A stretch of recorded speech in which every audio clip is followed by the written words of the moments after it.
हर हफ्ते मैं अपने एडवाइजर्स के साथ में फील्ड पे जाऊं। सबसे पहला तो आप अगर गलती से फाइनेंशियल एडवाइजर बन गए हैं तो प्लीज़ ये फील्ड से जल्दी निकलने की कोशिश करें। लोगों को आज अपने बच्चों को पढ़ाने के लिए इंडिया के बाहर भेजना होता है, उनको डॉलर्स में खर्च करना होता है, तो वो डॉलर में इन्वेस्ट करना काफ़ी पहले शुरू करते हैं, बट उनको ये नहीं पता होता किसके थ्रू करें। उनको जाके काउंटर पे खरीदने की ज़रूरत नहीं है, लोगों को जाके समझाना पड़ता है क्योंकि अवेयरनेस कम है लोगों के अंदर। जब मैं पहला चेक देने गया अपनी टीम के साथ में, मेरी आंखों में भी आंसू थे। इस सेक्टर में खासकर जब से रहा हूं, मैंने एक वर्ड यूज नहीं किया एम्प्लॉयमेंट का या एम्प्लॉय का।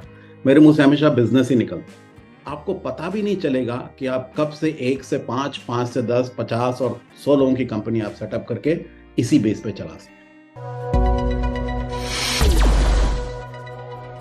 अगर आप एक इंश्योरेंस एडवाइजर हैं या फिर इंश्योरेंस की दुनिया में आपको इंटरेस्ट है, इंश्योरेंस के नॉलेज में आपको इंटरेस्ट है, तो ये वीडियो आपके लिए बहुत इंपॉर्टेंट है।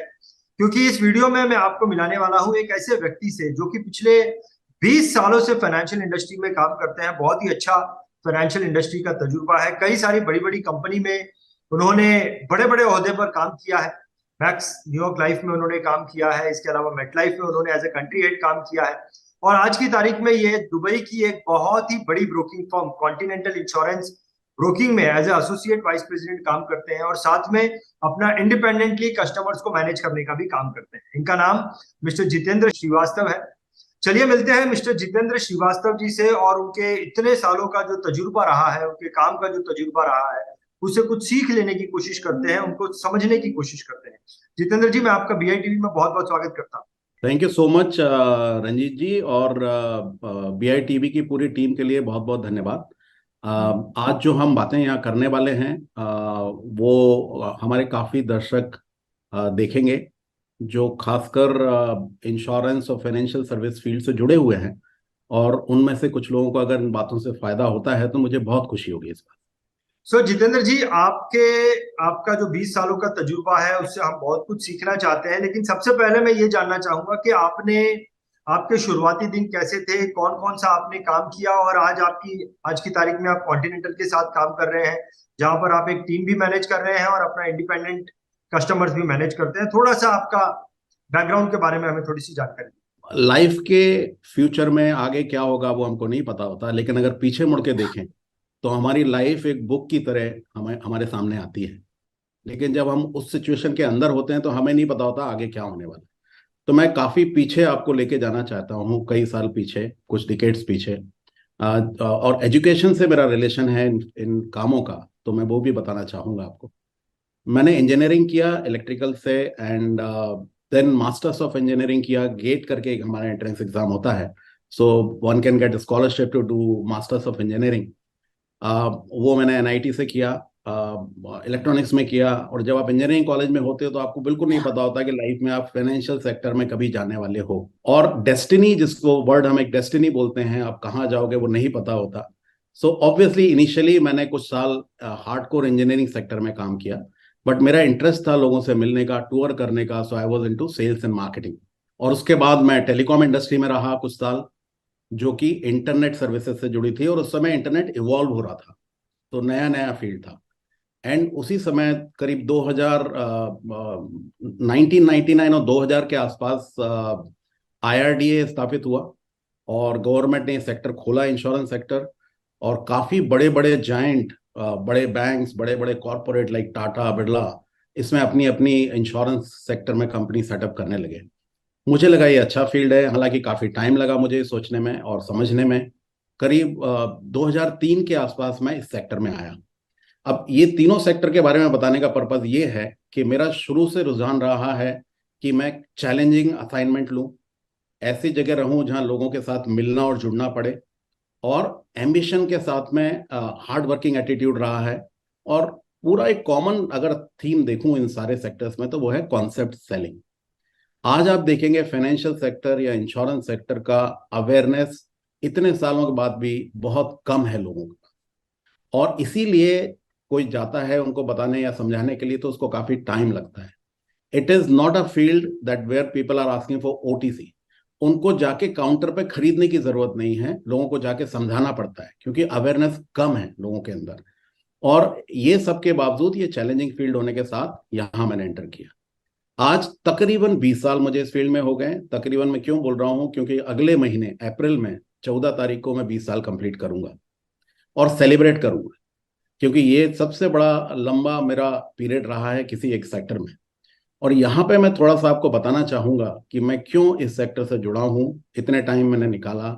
अब इस सेक्टर में मैं अपना बिजनेस सेटअप कर रहा हूँ और अपनी पूरी जिंदगी इसी सेक्टर के साथ बिताऊंगा। उसके कुछ कारण जो हैं वो ये हैं कि आपको एक अंदर से सेटिस्फेक्शन मिलता है ये काम करने का। मैंने इस सेक्टर के साथ जुड़ा था इसलिए क्योंकि आ गया था। मुझे याद है कि मेरे पहले 10 महीने 2003 जब अप्रैल में मैंने ज्वाइन किया था, बहुत बेकार गए थे, to be very frank with you. लोग मिलते नहीं थे, मैनेजर बनते नहीं थे, एजेंट्स होते नहीं थे, क्लाइंट्स मिलके चले जाते थे, बहुत टफ टाइम था। मैक्स न्यूयॉर्क लाइफ जैसे आपने बताया कंपनी थी, आधा मैक्स इंग्लिश नाम, न्यूयॉर्क लाइफ बड़ा इंग्लिश नाम। सो लोग रिपल करते थे। एलआईसी था और समझ यहाँ से लेते थे, एलआईसी से लेते थे, ये मेरे एडवाइजर्स की इशू हुआ करते थे। वहां से उठ के हमने जिस तरह से ग्रोथ किया इस सेक्टर में, अपने आप को संभाला। लेकिन जो सबसे बड़ा जो चेंज मेरे माइंडसेट में आया, जब किसी विडो को पहला चेक दिया, मेरी टीम से किसी एडवाइजर के कोई क्लाइंट थे जो नहीं रहे थे, हम उनके घर गए चेक देने के लिए। विद इन 7 डेज, उनकी मृत्यु के 7 दिन के अंदर हम चेक लेके गए उनके यहाँ। आप समझ सकते हो कि किसी के यहाँ कोई मेजर क्लैमिटी हो जाए, किसी की डेथ हो जाए, माहौल कैसा होता है। सब आते हैं वहां पे, मैडम बड़ा बुरा हुआ, ये बिल है, आप जब के पास पैसा होगा तो आप दे दीजिए, दूध वाला आएगा, ग्रोसरी वाला आएगा, सब आएंगे, बट कोई पैसा लेके जाता नहीं है। हम वहां एक बड़ा अमाउंट का चेक लेके गए, सबकी आंखों में आंसू थे। उनको वो चेक नहीं चाहिए, लेकिन उनको वो चेक चाहिए भी। वो सीन देख के, वो इस तरह का सीन था कि जबकि हम ये सब सुनते और देखते रहते थे, लेकिन जब मैं पहला चेक देने गया अपनी टीम के साथ में, मेरी आंखों में भी आंसू थे। और वो जो टर्निंग पॉइंट था, जब मैंने डिसाइड किया कि नहीं, यही वो जगह है, यही वो सेक्टर है जहां मुझे रहना है। और भी काफी इंसिडेंट्स हैं। It's not only about death, but about financial support to people. 15 साल हो गए, मेच्योरिटी हो गई पॉलिसीज की, या उनके इन्वेस्टमेंट्स की, और बच्चा अभी कॉलेज जाने वाला है या बेटी की शादी होने वाली है, उस समय आप एक बड़ा उनको धन देते हो, उनकी आंखों में जो खुशी होती है, उसकी बात ही कुछ और होती है। तो ये सारी चीजें मैं देख के इस सेक्टर से जुड़ा। अब सेक्टर के अंदर काफी डेवलपमेंट्स होते हैं, हर 6 महीने में अपने आप को रिन्यू करना पड़ता है।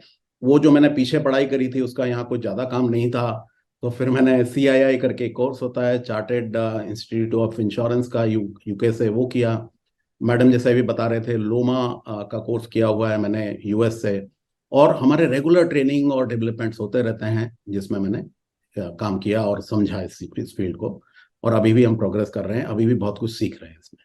परफेक्ट परफेक्ट जितेंद्र जी, तो आपने इतने सालों तक मैक्स लाइफ में और मेट लाइफ कंपनी में इतनी बड़ी बड़ी पोस्ट पे काम किया। मेट लाइफ में तो आप फैक्ट्री हेड रहे।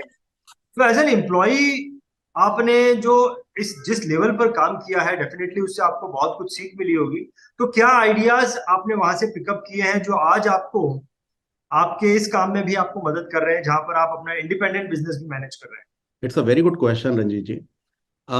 देखिए, कोई भी सेक्टर हो, आप इंश्योरेंस सेक्टर में हो, होटल इंडस्ट्री में हो, रियल एस्टेट में हो, जो सबसे नीचे बंदा काम करता है वो सारा काम सबसे ऊपर वाले बंदे को भी आना चाहिए।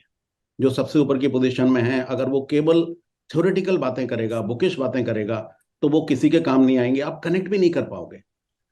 आपको मैं एक बात बता दूं, मैं शुरू से इस सेक्टर में खासकर जब से रहा हूं, मैंने एक वर्ड यूज नहीं किया एम्प्लॉयमेंट का या एम्प्लॉय का। मेरे मुंह से हमेशा बिजनेस ही निकलता। तो अब बिजनेस में क्या हो रहा है, आपके बिजनेस में कैसा है, हमारे, so I have always taken it as a business. और ये जो हमारा बिजनेस है, इसलिए मैं वर्ड बिजनेस यूज करता हूँ। ये जो सेक्टर है, इसमें आप नीचे तक कनेक्टेड होते हो, ये बड़ा इमोशनल सा फील्ड है, इसमें आप सबसे कनेक्ट होते हो। और जो हमारे एडवाइजर्स हैं, वो लोगों से इमोशनली कनेक्टेड होते हैं, क्लाइंट से, तभी जाके उनको सेल मिलता है या रिस्पॉन्स मिलता है ठीक से। अगर आप मुझसे पूछना चाहेंगे कि क्या क्या चीज़ें हैं जो यहाँ पर हम यूज़ कर सकते हैं, जो लर्निंग रही है हमारी, तो अगर एक पिन पॉइंट करके चीज़ बताऊं, तो वो है क्लाइंट सेंट्रिक। अपने जो कस्टमर्स हैं, उन्हीं के हिसाब से आप सारा काम करिए, उन्हीं को दिमाग में रख के करिए। जैसे एक मूवी फिल्म का डायरेक्टर होता है, वो दर्शकों को दिमाग में रख के फिल्म बनाता है। वो बाद में कमाई देती है फिल्म, या हिट होती है नहीं होती है, उसको पता है कि मेरा दर्शक क्या चाहता है। इसीलिए आपको एक क्लाइंट के साथ को ध्यान में रख के, अपने दिमाग में ध्यान रख के ही काम करना पड़ेगा। और I have never worked like an employ, I have always worked like an I'll tell you one more incident.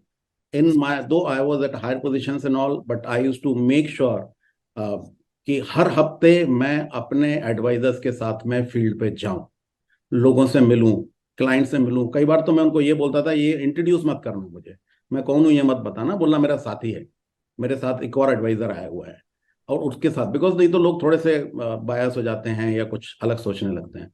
And कभी कभी तो मौके ऐसे आते थे कि मैं वीक में अपने कॉल्स जब बोलता था तो वो सबसे ज्यादा आते थे compare to any other person in the operation. So leading from the front is also very important in this. और उससे ही आपको पता चलता है मार्केट में क्या हो रहा है, और आप स्ट्रैटेजी बना पाते हो ताकि वो नीचे तक सभी के काम आए। सो जितेंद्र जी, बड़ी बड़ी कंपनीज में आपने काम किया है। बड़ी बड़ी कंपनीज की बहुत ही इन डेप्थ स्ट्रेटेजीज होती है, क्योंकि उनके गोल्स जो है वो बड़े होते हैं, टारगेट्स जो है बड़े होते हैं, उसमें बहुत बड़ा इन्वेस्टमेंट भी होता है। तो उनकी स्ट्रेटेजीज होती है कि ये स्ट्रेटेजी के द्वारा जो है हम ये काम करेंगे। और वो एक इंडिपेंडेंट फाइनेंशियल एडवाइजर जो छोटे लेवल पे काम कर रहा है, उनके पास में वैसी स्ट्रेटेजीज नहीं होती है। तो कुछ स्ट्रेटेजीज कॉर्पोरेट लेवल की आप हमारे साथ में शेयर करना चाहेंगे, जो कि हमारे हमें बड़ा काम करने के लिए यूजफुल हो सकती हैं? और ये बहुत अच्छा क्वेश्चन है, और मैं थोड़ा सा टाइम रंजीत जी इस पर लेना चाहूँगा। बिकॉज अगर हमारे जो दर्शक हैं, खासकर फाइनेंशियल प्लानर्स हैं, इंश्योरेंस एडवाइजर्स हैं, वो ये चीज़ कुछ फॉलो करें तो उनके लिए बहुत अच्छा रहेगा। सबसे पहला तो आप अगर गलती से फाइनेंशियल एडवाइजर बन गए हैं तो प्लीज़ ये फील्ड से जल्दी निकलने की कोशिश करें। बिकॉज अगर आप फुल्ली डेडिकेटेड इस फील्ड में नहीं हैं तो आप शायद कुछ कर नहीं पाएंगे इसमें, बिकॉज ये इजी नहीं है। लेकिन इसको इजी कैसे बनाया जाए, तो मैं आपके सामने एक छोटा सा कॉर्पोरेट मॉडल प्रेजेंट करना चाहूंगा। अगर हर एक छोटा बड़ा, कोई छोटा बड़ा एडवाइजर नहीं होता, पहली बात तो हम नंबर्स के हिसाब से देख लेते हैं। अगर किसी का काम थोड़ा कम है या शुरुआत अभी करी है, उनको ये सोचना है कि उन्होंने बिजनेस एक शुरू किया है। हर एक इंसान जो एम्प्लॉय है या पढ़ाई कर रहा है या शायद बहुत कम लेवल पे अर्निंग कर रहा है, उसके दिमाग में ये होता है कि मैं आगे जाके अपना एक बिजनेस सेटअप करूंगा। आप सबको बधाई हो, आपने अपना बिजनेस सेटअप कर लिया है, और उसमें आपको एज ए सीईओ काम करना है। आप अपने बिजनेस के मालिक हो, आप अपने बिजनेस के एमडी हो, आपको वो हिसाब से करना है।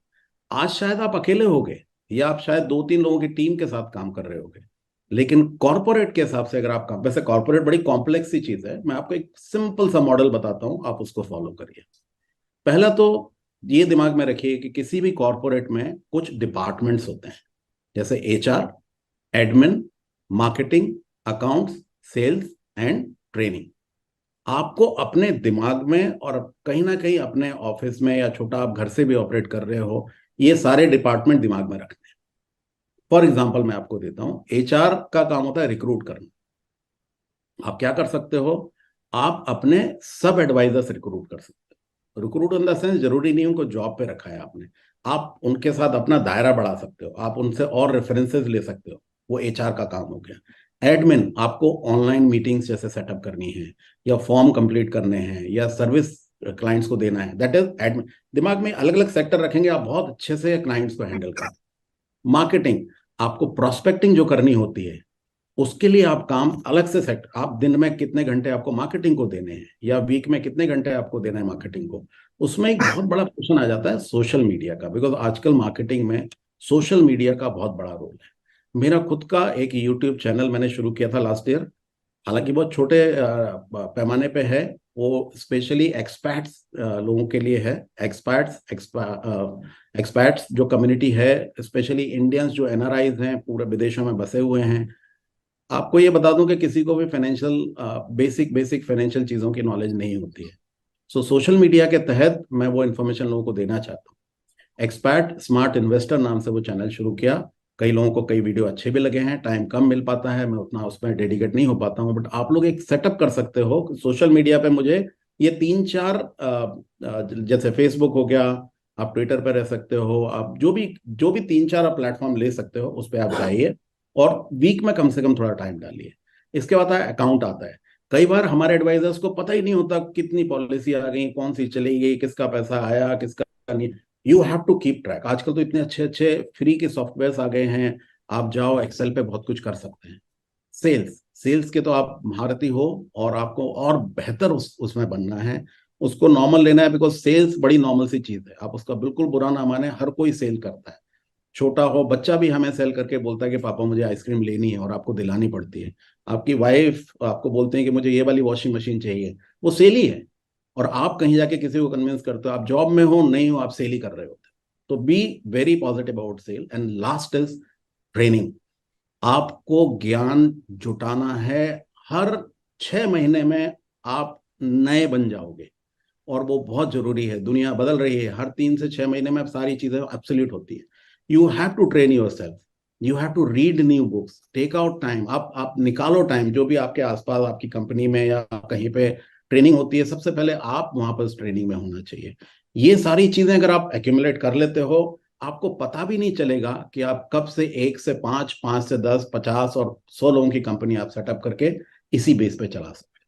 मेरी बहुत शुभकामनाएं आप सभी के लिए। बहुत बढ़िया जितेंद्र जी, बहुत ही इंपॉर्टेंट और बहुत ही विस्तार में आपने इस इंपॉर्टेंट बात को समझाया है। जितेंद्र जी, आपने जब से भी आपने मैंने मैक्स न्यूयॉर्क में आपने काम किया, वहां पर भी आपने कई सारे लोगों को मैनेज किया, या फिर मेटलाइफ में काम किया एज ए कंट्री हेड, वहां पे भी कई सारे लोगों को मैनेज किया, कॉन्टिनेंटल में भी आप काम कर रहे हैं तो कई सारे लोगों को मैनेज कर रहे हैं। तो मैनेजमेंट के कुछ ट्रिक आप हमें दे सकते हैं? मैन मैनेजमेंट के कुछ ट्रिक्स आप हमें दे सकते हैं? कैसे लोगों को मैनेज करना है, उनसे काम कराना है?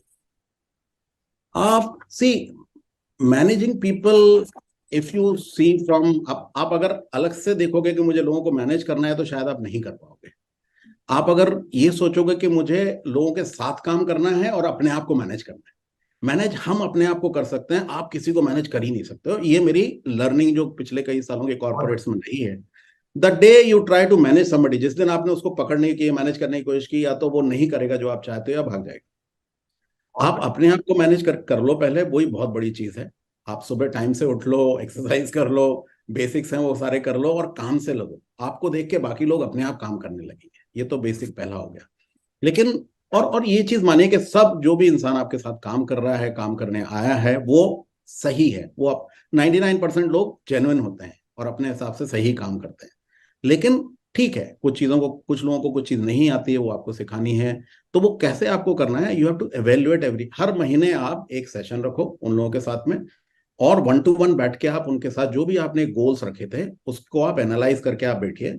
और फेस टू फेस, आप कोई कोई उसमें लड़ाई झगड़े की बात नहीं है। आप सामने बैठ के उनको बोलिए, देखिए जी ये अपने रखा था, हम इस तक नहीं पहुंच पाए, क्या कारण है, ये रहा वो रहा।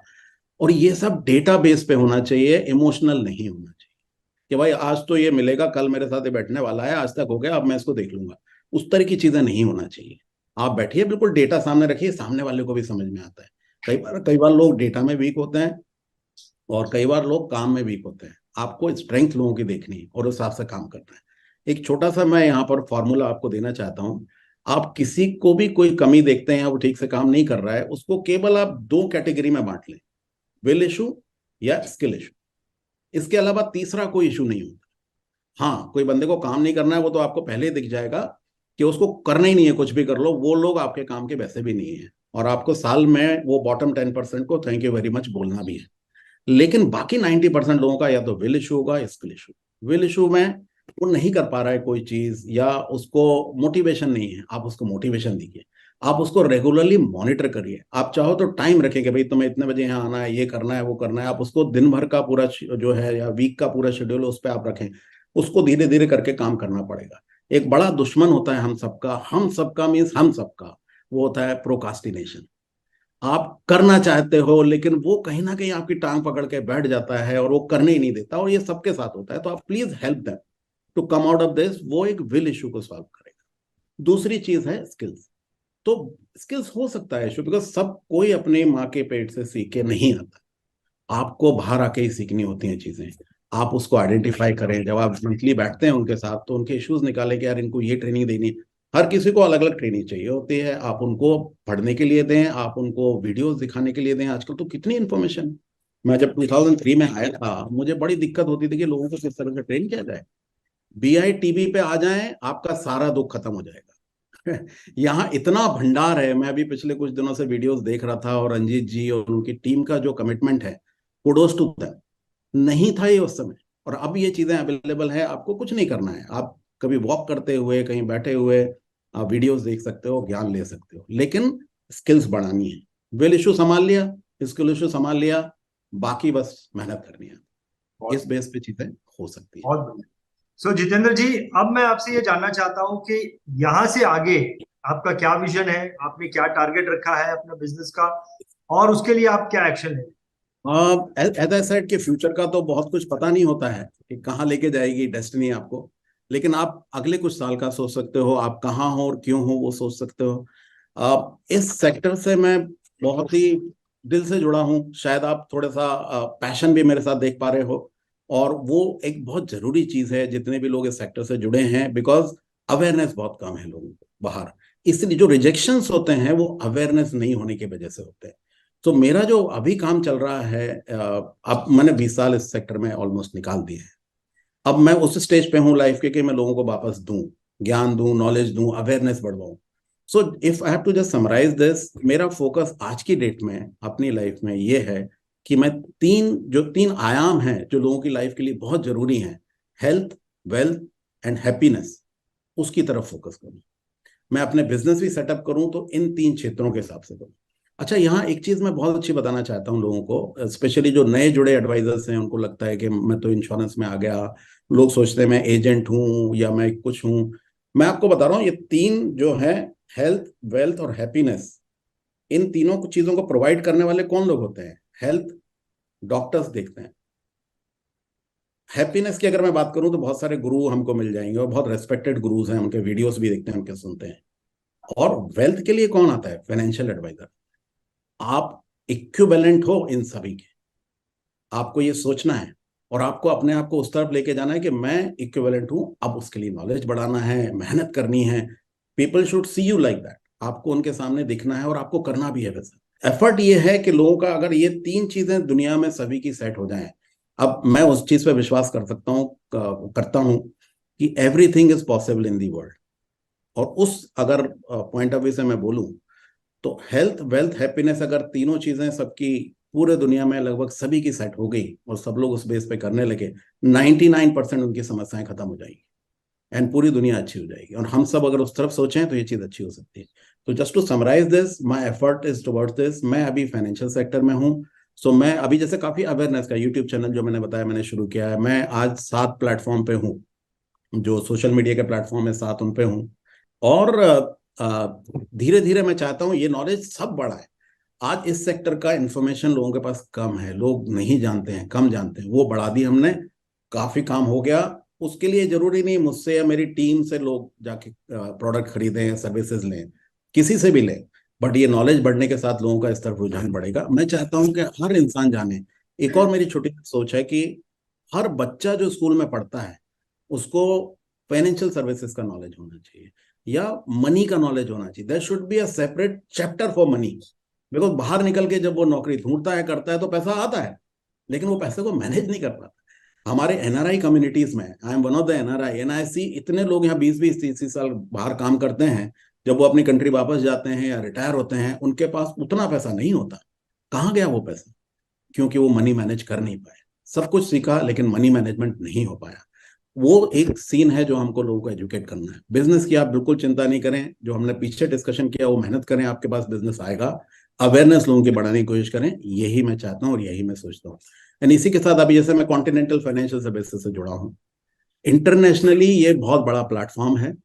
हम 140 कंट्रीज में insurance, financial product, investment, mutual fund, ये सारी सर्विसेज अब हमारे कस्टमर्स को प्रोवाइड करते हैं। और हमारे साथ काफी एडवाइजर्स भी जुड़े हुए हैं, सब एडवाइजर्स भी हैं।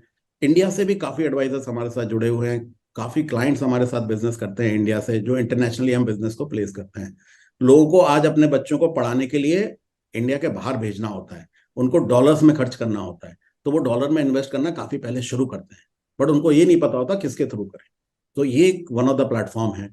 तो हम इसको मल्टीफोल्ड करना चाहते हैं, प्लेटफॉर्म को, इसको और बढ़ाना चाहते हैं। ये हमारा उद्देश्य है। और बहुत अच्छे से और सार्थक तरीके से हम इसको आगे बढ़ा के करना चाहते हैं with awareness of the people. That is what I am looking for future. Perfect perfect. Jitendra ji, आपसे कई सारे मैंने प्रश्न पूछे, ऐसे प्रश्न जिससे कि हमारा नॉलेज और बढ़े, हमारा एक्सपीरियंस और बढ़े, और आपने सभी प्रश्नों के उत्तर बहुत ही विस्तार से, बहुत ही डिटेल से हमें दिए हैं। और डेफिनेटली इसने आज के इस प्रोग्राम की वैल्यू को बहुत बढ़ाया है और हमें इससे बहुत कुछ सीखने मिला है। जितेंद्र जी, बहुत बहुत धन्यवाद आपके एक्सपीरियंस को हमारे साथ शेयर करने के लिए। बहुत बहुत धन्यवाद। Thank you so much, Ranjit ji, and you and your team. You're doing a great job. As I said, BITV is a platform where almost 100,000 people are subscribed to this channel. I feel not only from financial sector, बाकी sector से, because पैसा manage करना सबको जरूरी है और आना चाहिए. लोग इस प्लेटफॉर्म से जुड़े और इस पे जो इंफॉर्मेशन, नॉलेज और ज्ञान शेयर किया हुआ है उसका फायदा उठाएं. आपको कॉम्प्लीमेंट्स, बहुत बहुत बधाई हो रंजीत जी.